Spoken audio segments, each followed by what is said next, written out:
আল্লাহর নবী ইন্তেকাল হওয়ার পরে হযরত আবু বকর সিদ্দিককে যখন ইসলামের প্রথম খলিফা বানানো হলো, আবু বকর সিদ্দিক যখন ইন্তেকাল করে ফেললেন, সবাই মিলে চিন্তা করলো এই ইসলামী রাষ্ট্রের ভবিষ্যৎ প্রেসিডেন্ট হিসেবে ওমর ছাড়া আর কোনো বিকল্প নাই। সবাই মিলে খুঁজতেছেন ওমরকে খেলাফতের আসনে বসাবেন। কোনো তালাশ করে ওমরকে পাওয়া যায় না, লাশের কাছে নাই, মসজিদে নববীর কাছে নাই। সবাই মিলে টেনশনে পড়ে গেল, ওমর গেল কই, গেল কই। খুঁজতে খুঁজতে তার বাড়িতে গিয়া দেখে কান্নার আওয়াজ শোনা যায়। দরজা বন্ধ করে হযরত উমর রাদিয়াল্লাহু তাআলা আনহু ফুফাইয়া ফুফাইয়া কান্দে। মানুষগুলা ডাক দেয়া কয়, উমর আপনি কান্দেন কেন? আপনি বের হয়ে আসেন, আল্লাহর নবী নাই, আবু বকর সিদ্দিক নাই। আপনিও যদি এমন করে ঘরের ভিতরে বসে থাকেন, ইসলামের অভিভাবকত্ব কে ইসলামের দায়িত্ব নেবে? আপনি জলদি করে বের হয়ে আসেন। ওমর কয়, আমি তো এই ভয়েই কাঁদতেছি, আমি জানতাম তোমরা এই কাজটাই করবা, আমারে তোমরা খুঁজতেছো দায়িত্ব দেওয়ার জন্যে। আমি এই দায়িত্ব নিয়া, এই বোঝা নিয়া পারবো না, এই ভয়ে আমি ওমর কাঁদতেছি। বলেন সুবহানাল্লাহ। অর্ধেকটা পৃথিবী প্রেসিডেন্ট যে উমর হলেন, যে উমরের ব্যাপারে আল্লাহর নবী বললেন, আনা খাতামুন নাবিয়্যিন লা নাবিয়্যা বা'দি, আমি হলাম সর্বশেষ নবী, আমার পরে নবী নাই। আমার পরে যদি নবী থাকতো, আমার উমর আমার পরে নবী হইতো। সুবহানাল্লাহ বলবেন না? সেই উমর রাদিয়াল্লাহু তাআলা আনহু ভয়ে দায়িত্ব নিতে চান না, যিনি খলিফাতুল মুসলিমিন, আমিরুল মুমিনিন, জান্নাতের সুসংবাদ প্রাপ্ত দ্বিতীয় মানুষ, যিনি পরবর্তীতে ইসলামের দ্বিতীয় খলিফা হয়ে গেলেন। এই ওমর লুকিয়ে লুকিয়ে পালিয়ে পালিয়ে থাকতে চায়, তিনি দায়িত্ব নিতে চান না। সুবহানাল্লাহ বলবেন না? এবার এবার এবার এবার একটু হিসাব মিলাই আমরা। এই বাংলাদেশে নির্বাচনের খবর নাই। নির্বাচন হলো 2 বছর পরে, 2 বছর পরে নির্বাচন। 2 বছর আগে হেতে গাছ উঠটা আতলারে শুভেচ্ছা, কুরবানি ঈদের শুভেচ্ছা, রোজার ঈদের শুভেচ্ছা। আরে ঘটনা কি তাতে হেতে শুভেচ্ছা জানাইতে আছে 2 বছর আগে দিয়া। নির্বাচনের খবর নাই, হেতে গাছ উঠটা বইয়া রয়েছে। আছে নাকি নাই ওই কারবার? আরেকটা সিটাগাংটা আইয়া হেতে মোরসার মধ্যে রাইন বা সিল্লান দিয়া বেহুশ সকালে গিয়া সেরা দারোয়ান মারোয়ান ফানি ডাইল্লা দেহেতে ফেনামেনা সাইডা দিছে, জিব্বাত কামড় দিয়া রাখছে। তারে ফানি টানি ডাইল্লা হুশ করে জিগেছে, ভাই সমস্যা কি, তুমি কি দেখে বেহুশ হইলা? কয় গাছ উঠটা কাটা জানি আতলারে। আমরা সব সময় হেনো থাহি, কেউ গাছ উঠটা আতলারে না, তুমি আইসো তোমার একটা আতলারে। কয় ওহনো আছে না, ওই টর্চটা টিপ দিয়া চাও। হেতারে লইয়া গেছে টর্চটা টিপ দিয়া, হেতে ওই তো আতলারে কইয়া চাইয়া রয়েছে। দেখে যে আমরা তে নির্বাচন করো, ঠিক কিনা কও? তারা নির্বাচনের খবর নাই, তুই গিয়ে হ্যান ওইটা আতলারস কারবার কি? আর হযরত উমর তিনি পালিয়ে পালিয়ে বেড়ায় যেন দায়িত্ব নিতে না হয়। পার্থক্যটা কোন জায়গায় দেখছেন? পার্থক্যটা কোন জায়গায় দেখছেন? শান্তি কেমনে আশা করেন আপনি? কেমনে আশা করেন শান্তি? আমার এলাকায় বাস্তব ঘটনা শুনেন। একবারে প্রাইমারি স্কুলের হেডমাস্টার আছি, এবারে রিটায়ার করছে করে হগলে মিল্লা মিটিং করে এবারে কইছে যে আমরার ভিতরে এবার নির্বাচন করব। মানুষবালা স্কুলের হেডমাস্টার আসিল, এবারে মারিং কাটিংয়ের ভিতরে থাকতো না, এবারে চলো আমরা নির্বাচন করাই। এবারে বাইক ঘুমায় সকলে মিটিং করে এবার বাইক গিয়া কইছে, ও আমরা সকলে বুদ্ধি করছি, আমরার ভিতরে কেউ দাঁড়াইতো না, আপনি শুধু দাঁড়াইবেন। এবারে কয় মাপ চাই, আমার নির্বাচন লাগতো না, এত বছর চাকরি করছি, বড় সময় দিতাম পারছি না, বাস আমার কয় বছর, আমি হজ করাম, আল্লাহ বিল্লাহ করাম, আমার আর এটা নির্বাচন লাগতো না। হগলে মিল্লা চান্দা তুল্লা এবারে শেষ পর্যন্ত এই চেয়ারম্যানি ফাঁস করাইছে। 5 বছর চেয়ারম্যানি করে আইতে সময় এবার 2.5 কানি খেত বেচাইছে। বাহার দিনের 2.5 কানি খেত বেচা তারপরে বাইতাইছে। এবারে আইয়া সেটা কয়, কইসলাম নি আমি পারতাম না, ক্ষেত্রি শেষ। আর আমরা তারা কি কইতাম, নির্বাচনের আগে বাতাস এলে গাছ ধরে রেখে হুগাইয়া মুসমুচ্চ হইয়া রইছে। যেই মাত্র ফাঁস করে তার শরীরটা আল্লাহ করলে পুরা কাটলে গ্রামটা খাওয়ান যাইব। কি কারবার কি, কারবার কি, মজাটা কিতা, মধুটা কিতা হেন, মধুটা কি? এই কথা কইলেই তার ভালো না। আল্লাহ মাফ করুক, সবাই কনা আমিন, জোরে কনা আমিন।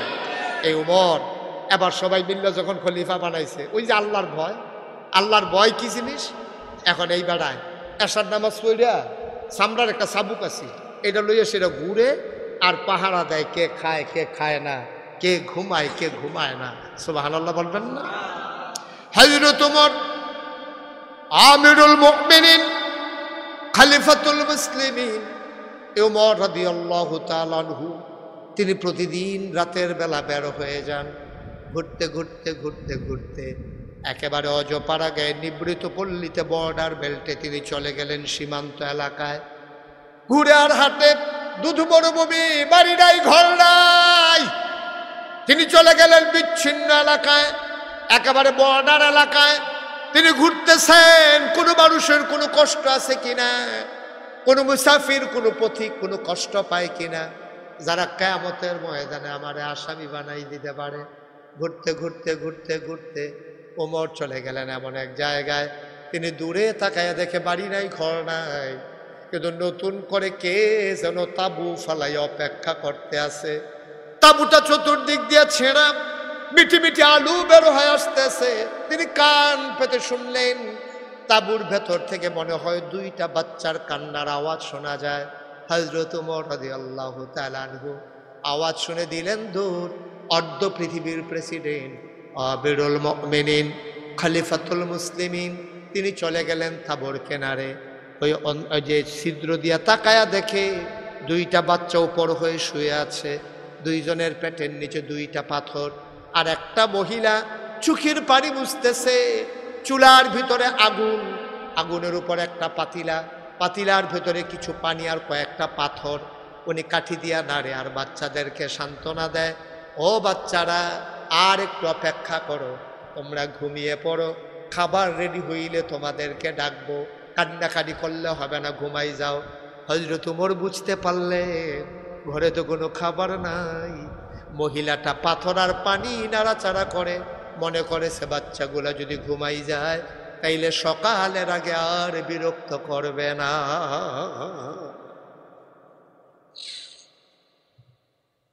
হযরত ওমর শুনতেছেন, বাচ্চাগুলা কয়, আম্মা ও আম্মা, তুমি না বলেছো কাফেরের দেশে খাবার নাই, মুসলমানের দেশে খাবারের অভাব নাই, একটা কুকুরও মুসলমানের দেশে না খেয়ে মারা যায় না। সকালবেলা ঢুকলাম গো আম্মা, সকাল থেকে দুপুর হয়ে গেল, ওই কেউ তো তোমার মুসলমানের দেশে খবরও নিল না। দুপুর গড়িয়ে সন্ধ্যা হয়ে গেল, কেউ তো আমাদের খবর নিল না। মাঝ রাত পার হয়ে গেল, একটা মানুষ আমাদের খবর নিল না। আব্বা, কিসের মুসলমানের দেশ? এই তোমার মুসলমানের দেশ, কেউ তো আমাদের তালাশও করলো না। আম্মা খাবার দাও, 3 দিন হয়ে গেছে গো আম্মা, খাবার না দিলে আমরা আর বাঁচব না। ওমর শুনতেছেন বাচ্চাদের কথা। আমিরুল মুমিনিন তিনি আর সইতে পারেন নাই, তিনি দিলেন দৌড়ে তিনি মদিনার শহরে ঢুকে গেলেন। তিনি ঢুকে যেখানে জমা করা মাল ছিল গোডাউনের দরজায় গিয়ে তিনি দাঁড়ালেন, ডাক দিলেন, কর্মচারী দরজা খুলে দাও। দরজা খুলে দেওয়া হলো। ওমর বললেন, বস্তার ভিতরে আটা ঢুকাও, খেজুর ঢুকাও, শাকসবজি ঢুকাও। সব ঢুকানো হলো, বস্তার মুখ বেঁধে দেওয়া হলো। 2 জন কর্মচারী দৌড়ে আইসা কইয়া, আমিরুল মুমিনিন ওমর, তাড়াতাড়ি বস্তা আমাদের মাথায় দেন, আর আপনি যান, কোথায় যাওয়া লাগবে আমরা প্রস্তুত, আমরা আপনার পেছনে আসতেছি, আপনি সামনে যান, আটার বস্তা নিয়ে আমরা আসতেছি যেখানে যাওয়া লাগবে। ওমর বলে, তোমরা কারা? আমরা রাষ্ট্রের কর্মচারী। আমি তো তোমাদেরকে ডাকি নাই। ডাকা লাগবে কেন? দায়িত্বের কাজের সময় তো আমরা হাজির হবো, এটাই স্বাভাবিক। ওমর বলে, বস্তা কেউ নিতে পারবা না, তাড়াতাড়ি বস্তা আমার মাথায় উঠাই দাও। তারা চিৎকার করে কইয়া, আমিরুল মুমিনিন, আপনি অর্ধ পৃথিবীর প্রেসিডেন্ট, আপনার মাথায় কেন আটার বস্তা উঠাই দেব? ওমর বললেন, দায়িত্ব আমার, বস্তাও থাকবে আমার মাথায়, তোমরা ঘুমিয়ে পড়ো। বলেন সুবহানাল্লাহ।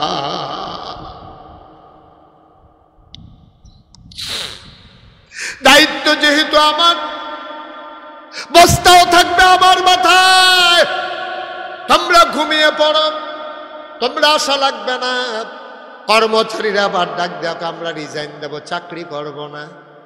আপনি যদি সব নিয়ে সব কাজ করতে পারেন, আমাদের কাজের কি আমাদেরকে রাখার কি দরকার? আপনি বাদ দিয়ে দেন, আপনার যা মন চায় তা করেন। ওমর কয় বস্তা নেওয়ার খুব শখ। কয় শখ কেন, দায়িত্ব? ওমর কয় না, কার বস্তা নেওয়ার শখ? কয় আমি নিতে চাই। ওমর কয় ঠিক আছে, তোমার মাথায় দেব একটা শর্ত আছে। হাসরের ময়দানে আমার গুনাহগুলা যখন একটা বস্তা হয়ে যাবে, যার যার গুনার বস্তা তার তার মাথায় নেওয়া লাগবে। হাসরের ময়দানে যেদিন আমি ওমরের একটা গুনার বস্তা হবে, তোমাদের ভিতরে যে বস্তা নিতে চাও আমি তার মাথায় বস্তা দেব। তবে হাসরের ময়দানে আমার গুনার বস্তাও তুমি নিতে রাজি আছো কিনা? এখন তার কেউ আগায় না, সবাই পেছনে পড়ে গেছে। গুনার বস্তা কেউ নিতে রাজি হয় না। আপনি যেই সংসারের জন্য, এ বাড়ির জন্য, এই স্ত্রীর জন্য, সন্তানের জন্য জীবন পানি করতে আছে, সুদের টাকা খাইতে আছে, আরেকজনের জমিন দখল করতেছেন, লাইল ঠেলতে ঠেলতে আরেকজনের জমিনে ঢুকে গেছেন, ওজনে কম দিয়ে দোকানদারি করতেছেন, আপনি যা করতেছেন, আজকে স্ত্রী কিয়া এই মাহফিল থেকে বাড়িতে গিয়া আপনি আপনার স্ত্রীকে, সন্তানকে ডাইকে উঠাবেন, বলবেন যে নাগাইশের বিশ্বাস হুজুর বইলা গেছে, আমি যদি গোনা করি এই গোনার জিম্মেদারি, গোনার ভাগ তোমরা নিবা কিনা? দেখবেন আপনার স্ত্রী, সন্তান কেউ গোনার ভাগ নিতে রাজি হবে না। ঠিক কিনা বলেন? তারা বলবে আমরা গোনা নেব কেন? আপনি আমাদের সংসার চালাবেন, গোনা করবেন বা সওয়াব করবেন, এটা আপনার ব্যাপার, আমরা ভাগ নিতে চাই না। হযরত ওমর বললেন যে তোমরা যদি আমার গোনার বস্তা নিতে চাও তাইলে আমি তোমাদেরকে আজকে আটার বস্তা দেবো, রাজি আছো? এখন কেউ দ্বার আগায় না। ওমর বললেন আমি জানতাম আমার গোনার ভাগ কেউ নেবা না, শুধু আটার বস্তা নিয়ে লাভ নেই, আমার মাথায় উঠাই দাও। সুবহানাল্লাহ বলবেন না? অর্ধেকটা পৃথিবীর প্রেসিডেন্ট, একটা মিষ্টি কুমড়ারে সমান দুই ভাগ করলে যেমন অর্ধেকটা পুরা পৃথিবীটারে দুই ভাগ করলে অর্ধেকটার প্রেসিডেন্ট ছিলেন ওমর। ৩৩ লক্ষ বর্গ মাইল এই স্থলভাগের প্রেসিডেন্ট ছিলেন ওমর, জলভাগ সহ আরো বেশি। ৩৩ লক্ষ বর্গ মাইল এই জায়গাটার প্রেসিডেন্ট ছিলেন ওমর। এই ওমর আটার বস্তা দুইজনে দৌড়ে উঠাই দিছে। ওমর আস্তে করে ঘর থেকে বের হয়ে সামনের দিকে হাঁটা শুরু করছে। সুবহানাল্লাহ বলবেন না? তো তারা শান্তিতে থাকবে না, আমরা শান্তিতে থাকবো না? তারা শান্তিতে থাকবে না তো আমরা শান্তিতে থাকবো, এটা আশা করেন? এটা আশা করেন? হযরত ওমর আটার বস্তা নিয়ে আগায়, আকাশের চাঁদ মেঘের আড়ালে লুকিয়ে গেছে। ফেরেশতারা ডাক দেয়া কয় মাওলা রাব্বে কারীম, আর কি দেখার বাকি ছিল বুঝলাম না, আমরা কি দেখলাম? হযরত ওমর বস্তা নিয়ে ঘুরে দৌড়ায় রাস্তার ভিতরে, বুড়া মানুষ, এইটাও দেখার বাকি ছিল। কি মানুষ তুমি বানাইছো, এইরকম সোনার মানুষ বানাইবা জানলে আমরা সেই দিন বলতাম না মানুষ বানানোর কোনো দরকার নাই। এইরকম সোনার মানুষ তুমি বানাইছো। ফেরেশতারা লজ্জা পেয়ে চিৎকার করে কাঁদতেছেন।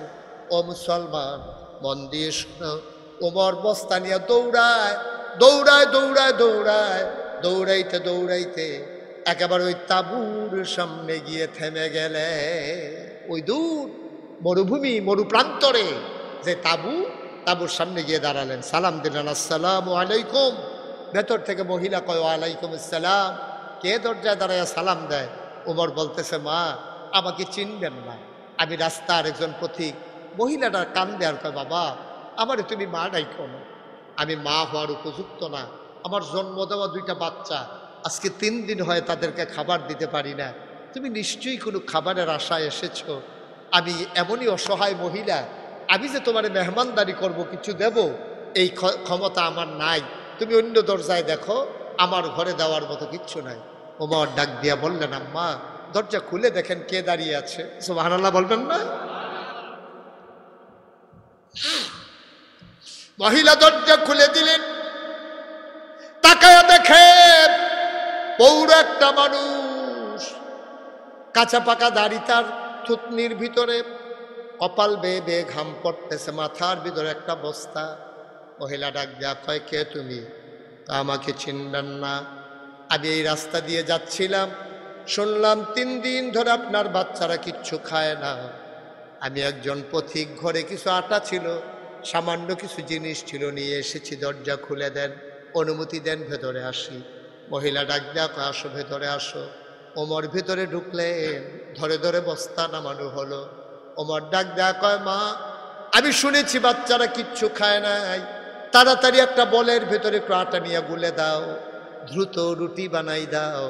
ওমা, চুলার আগুনটা নিভে গেছে দেখি, তুমি তাড়াতাড়ি রুটি বানাও, আমি ফু দিয়া আগুন ধরাই দে।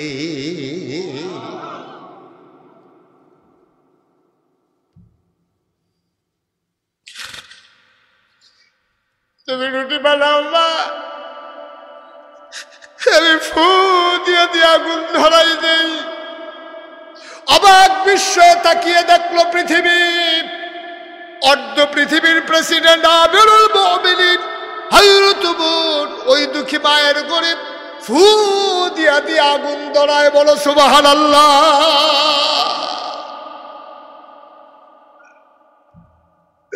মহিলা রুটি বানাইয়া উমরের হাতে দেয়, আর হযরত উমর তার ভিতরে দিয়ে দিয়ে রুটিগুলা সেঁকতেছে। রুটিগুলো বানানি হয়ে গেল। ওমর, মা ভাইদেরকে ডাকবো নাকি রুটি খাওয়ার জন্যে? আবার হযরত উমর রাদিয়াল্লাহু তাআলা আনহু ডাকলেন। বাচ্চারা উঠে পাগলের মতো খাবার দেখে অস্থির হয়ে গেল। হযরত উমর বস্তার ভিতর থেকে আটা ওই যে খেজুর বের করলেন, আর রুটির সাথে খেজুর দিয়া বাচ্চাদের মুখে নেয়। লোকমা নেয় একটা, মুখ চলে আসে দুইটা। ওমর কয়, কোনো মানুষ খাবার নিয়ে এমন কারাকারি করতে পারে আমার জানা ছিল না। হযরত ওমর অস্থির হয়ে গেলেন। ওমরের চোখ বেয়ে বেয়ে টপ টপ করে পানি পড়ে, ওমরের গাল বেয়ে বেয়ে টপ টপ করে পানি পড়ে। আর বাচ্চাগুলার মুখের ভিতরে লোকমা দেয়। মহিলা আর চোখে তাকায়া দেখে মানুষটার অন্তরে তো বড় মায়া। বুড়া মানুষটা কাঁদতেছে, বাচ্চাদেরকে খাবার দিতেছে। মহিলাটা ডাক দেয়া কয়, আমি জানি না তুমি কি নাম তোমার, তোমার মতো মানুষ থাকতে এই মদিনার খলিফা কেমনে ওমর হইল? কেউ কি তোমাকে দেখলো না? তোমার মতো মানুষ থাকতে উমর আবার খলিফা হয় কেমনে? আমি সকালবেলা উঠে সবাইকে বলবো যে উমরের খলিফা হওয়ার কোনো আপনার উপযুক্ততা নাই, খলিফা হবা তুমি। আমি সবাইকে বলে দেব, সবাই যেন তোমারে খলিফা বানাই দেয়।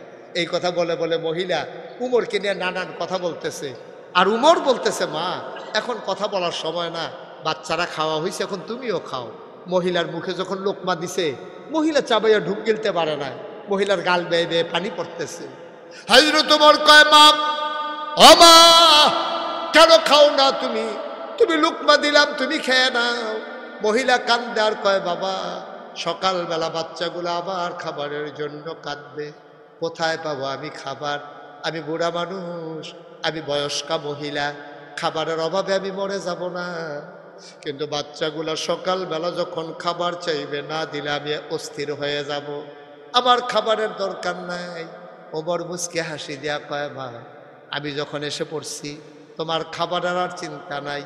ওমরের সাথে আমার বড় খাতির, তুমি উমরের দরবারে আইসো, সেই জায়গায় আমি থাকবো, মাসিক রেশনের ব্যবস্থা করে দেব, তোমার ঘরে খাবার চলে আসবে, এখন খাও। মহিলা খাইলেন, উমর চলে গেলেন। সারা রাত আর ঘুমাইতে পারেন নাই। হযরত ওমর তাহাজ্জুদ পড়ে, ফজরের নামাজ পড়ে খলিফার আসনে যখন বসে গেলেন, লোকজন আসতেছে। উমরকে দেখে সবাই অস্থির হয়ে গেছে, চোখগুলা লাল লাল, চুলগুলো তার উস্কো খুস্কু, দাড়িগুলো তার উস্কো খুস্কু। সবাই ডেকে কই, আমিরুল মুমিনিন, আপনি কি রাতের বেলা ঘুমান নাই? আপনাকে অস্থির অস্থির মনে হয়। হযরত ওমর ডাক দেয়া কয়, তোমরা কেমন আছো সবাই বলো। সবাই বলতেছে, আমরা ভালো আছি, আমাদের কোনো সমস্যা নাই। এমন সময় ওমরের নজর বাইরে পড়ে গেল। তাকায়া দেখে একটা মহিলা দৌড়ে পালাইতেছে। ওমর চিনে ফেলছে, দুইটা বাচ্চাও আছে, মহিলাটাও আছে। ওই মহিলাটা দরজায় দাঁড়াইয়া মানুষকে জিজ্ঞেস করে, ভাই অর্ধ পৃথিবীর যে প্রেসিডেন্ট আমিরুল মুমিনিন খলিফাতুল মুসলিমিন, ওনার দরবার একজন মানুষ থাকার কথা, ওনার দরবার কোনটা? ওই যে তাকায়া দেখো, ওই যে মাঝের মানুষটাকে, ওই যে লম্বা ছিপছিপে গরম, এই মানুষটাই তো উমর। মহিলা ভয় পেয়ে গেলেন। আরে মানুষ যার উমর দেখাই দিছে, এই মানুষটাই তো রাতের বেলা আমার ঘরের ভিতরে ফু দিয়ে আগুন ধরাইছে।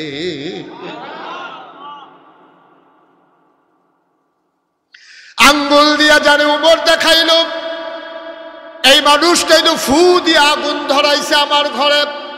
শোনায় শোনায় আমি কত গালি গালাজ করেছি। মহিলাটা ভয় পেয়ে দিল দৌড়। উমরের নজর পড়ে গেছে। উমর লাফ দিয়া সামনে গিয়া দাঁড়াইছে। ডাক দিয়া কয়, আম্মা, ও আম্মা, আম্মা গো, আপনি কই যান আম্মা? যদি গালি দিতে মন চায় আরো দুইটা দেন। এই যে চামড়ার চাবুক, পিটাইতে যদি মন চায় উমরকে পিটান, গালি দিতে মন চাইলে গালি দেন। আপনার কাছে আমার অনুরোধ আম্মা, আমি উমর, আমি বড় ভয় পাওয়া মানুষ গো উমর। আম্মা, আপনার কাছে আমার অনুরোধ, কিয়ামতের ময়দানে যখন হিসাব নিকাশ শুরু হয়ে যাবে, ওই দিন আপনি আমি উমরের বিরুদ্ধে আল্লাহর দরবারে কোনো বিচার দিয়েন না।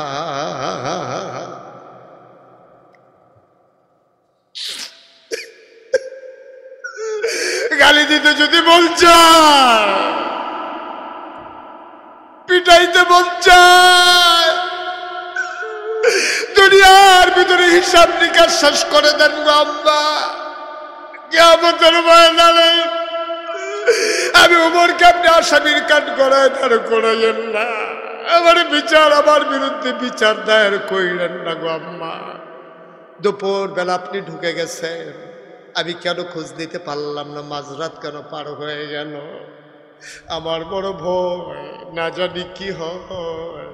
আম্মা, দয়া করে আপনি পিটাইতে মন চাইলে, গাতিতে খালি দিতে মন চাইলে এই জায়গায় দেন। কিয়ামতের ময়দানে আমি উমরকে আপনি আসামি বানাইয়েন না।